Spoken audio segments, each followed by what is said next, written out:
Hello and welcome to another episode of The Way I See It.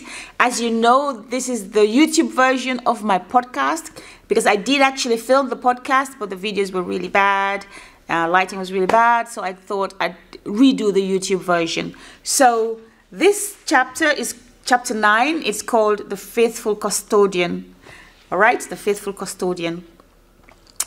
And as you know, in my podcast, the first series is featured in my book called Running Chronicles, 21 Lessons I Learned from Running. It's on Amazon, so pick yourself a copy and read it and be inspired and be encouraged, okay? I got a message from someone who said that every time they're feeling down, they just pick up my book and it encourages them. It just inspires them, allows them to move again. So it's really about lessons about life that I have learned through the practice of running. If you want to find out more about it or why I wrote the book, then do look for episode 1 of this series and it will tell you why.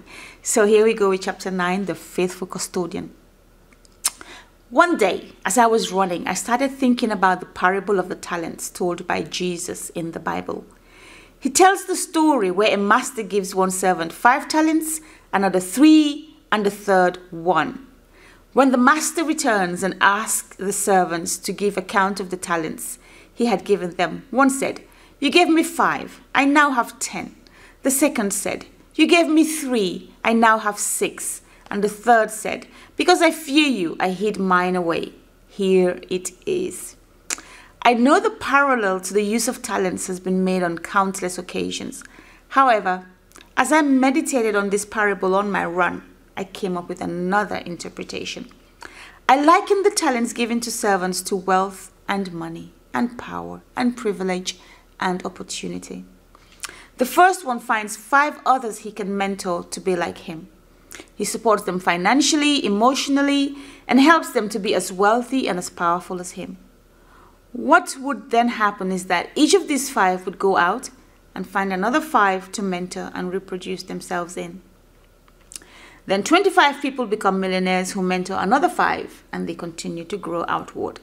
A powerful interlinked network of millionaires and people of influence. When the master calls this original servant to account, he has reproduced his talent and himself many times over. He can proudly say, "This is what I have done," and he will be praised. The second servant does the same and mentors and supports and reproduces himself in many others. His master will also be proud of him. The third one, however, comes in and says, "Well, I bought my cars and my houses. I invested in stocks and bonds. I am well off and all the money you gave me is in the bank, safe and sound. I have not mentored or reproduced myself in anyone, as I did not want anyone to use me or waste my money. All I return to you is myself." Who will the master be pleased with? We are not on earth to accumulate wealth for ourselves and our children alone. We are here to reproduce ourselves as many times as we can. God's first commandment to man was to reproduce. We do not only reproduce sexually, we must reproduce and bring forth children in every way that is possible. We must create a legacy beyond our children. We must bring forth of our kind in others. Who will you take with you? Who will you help to grow? Not the person who has already grown, but the person who needs to grow. Sometimes people boast about how they have helped someone who is already at the top. The person is already at the top. It costs you nothing to do something for them. Look lower down and let your gesture of goodwill cost you something. Help someone with no access, no prestige, no way of paying you back except with a thank you. That is when you have made a difference. That is when you have multiplied yourself. That is when you are a faithful custodian of your gifts. Okay, I think this is almost self-explanatory, really. In fact, most of them are. But just to add a little bit to it, it's like I said in the book, you hear people saying, "Oh, I helped this person," but that person is already up. What's the point? We need to learn and start to reproduce ourselves in others who cannot pay us back. How can you support someone? How can you mentor someone? What door can you open for someone else? What introduction can you make for someone else? What access can you provide for someone else? What support can you give? doing more for others who cannot pay you back is so, so important. I think growing up, I always used to say that every time someone says thank you to me, it's a prayer. It's a prayer. It's almost like a deposit into my account in heaven. That's what I say. It's a deposit into my account in heaven, so that I almost withdraw it at times when I'm in need, or even sometimes when I don't know I need it. But that bank of thank you that I have kind of like built up in heaven kind of pays out to me, in good things in certain times and certain places when I actually need help or need something done for me. So for me, I think that just being able to do stuff for other people, support other people and who can only give you a thank you is really the most important thing, really. And I have come across some people who are just true philanthropists, who give of themselves with no expectation of reward, no expectation of recognition or celebration. It is amazing, and I think it's important that we live our lives that way. I think that is how we build legacy. If you think you want to be powerful, serve people. Serve people. Just now as I'm thinking about Jesus. He was the servant king, right? He came as the savior of the world, but he exemplified and he was the walking, living example of servanthood, of service to people. And that's what made him powerful. Service, you can be as rich as you like, but you're not as powerful as the person who serves. You're not. So serve people. And I think that builds up something for you. That builds... You're reproducing yourself, like I said, and you're building legacy, and you're banking something. You're banking goodness for yourself. You're banking goodness for your children. You're banking goodness for your legacy, for your name. So I encourage you to serve, all right? And of course, I have this hashtag. So the hashtag is #talent. What is the talent you have?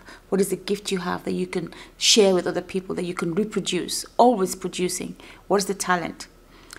#mentor. #reproduce, #legacy, #beyond money, #grow people, #good custodian. All right? So be encouraged to serve other people. As you know, I do 2 chapters in each episode, so I'm going to read another chapter. It's called Settle In for a Marathon. This is chapter 10. Men usually do this more times than women do. They see me running and then they start running, and they run very fast. They take off at top speed. Is that... testosterone, isn't it? So I notice, however, that even before they get halfway around the circuit, they have tired out and they start walking. Meanwhile, I am running at a steady pace which I can handle, and I can keep going for longer. This is because, first, they have not built up a habit of running. This is an occasional occurrence or just the happening at that moment. See that? You have to build a pace. You just can't start something and then run. Running has a rhythm to it and a pace to it, right? So occasional happenings are just that, like someone with an idea, which they start and drop off quickly. They do not last. There is no stamina for the long run, no resilience to keep going when the going gets tough, right? When you just take off, I just want to do something quickly. You come across obstacles and it's hard and it's like, then you just quickly drop it because you're not committed to whatever it is you started off to do, and you haven't taken off at a pace where you can deal with the pain as you go along. Because as you run, sometimes, there's the pull, there's the pain, but you're committed, so you keep running, all right? Secondly, these guys that I meet, they're doing it to show off. It never pays, because the focus has come off yourself, what you need to do and why you are running in the first place, right? You're running and someone else is running, so you just take off. They take off at a pace. And by doing that, they're not focused on themselves. They're not focused on why they started running. What's the point of the run? They're focused on looking at other people. That's why they don't finish the run. That's why they don't succeed. That's why they give up quickly, because the focus of the run, the objective of the run, is not clear, is not in view, right? It's for someone else. It's not going to work. Since the motivation is wrong, it is usually not a surprise when they cannot keep going. There is no truth in the action they have undertaken, right? When you start running or doing something for someone else, because of someone else, there's no truth in it. There's no integrity in it. And, you end up not being able to finish it off, especially when the hard times come. So finally they stop because they have chosen to run at a pace which is unsustainable for them. The race is a marathon. It is not a sprint. Right? I have learned that life and what we need to do in life to achieve our ambition or objective, it doesn't happen that quickly. I mean, I thought it would happen that quickly because I knew exactly what I wanted to do, but it hasn't. It's taken time. And I've come to understand the time and the reasons for the time, because it's about the process and about the person that I am becoming in being headed for my vision, in being headed for what I want to achieve and accomplish in my life. Is the person that I am growing into, right? And I have learned that it is a marathon, and you learn the lessons and you grow and you stretch and you become and you overcome in the marathon. Sometimes some people get there in a sprint and some people don't. But if you focus on your vision and you focus on your objective and where you're going, you will be able to withstand the pace, withstand the complications, withstand the detours, because your focus is right. It's when your focus is not right, when you're running for someone else or running to impress someone else or running because someone else is doing it, when your focus is not on your objective, that's when you struggle. So choose the pace that suits you and settle in for a marathon. Get ready, set, go at your pace. Okay? So hashtag pace yourself, hashtag go further, hashtag it's a marathon, hashtag focus on your run. All right? So thank you for joining me on The Way I See It. I just hope that you've been inspired. And don't forget, my book, Running Chronicles, 21 Lessons I Learned from Running, is available on Amazon. And this series, The Way I See It, the initial part, the first part of the series, is really about my book and the lessons I have learned from running and that I'm sharing with you, and hopefully you being blessed by it or being encouraged by it. All right, we'll see you next time. Thank you so much for watching. See you next time on The Way I See It.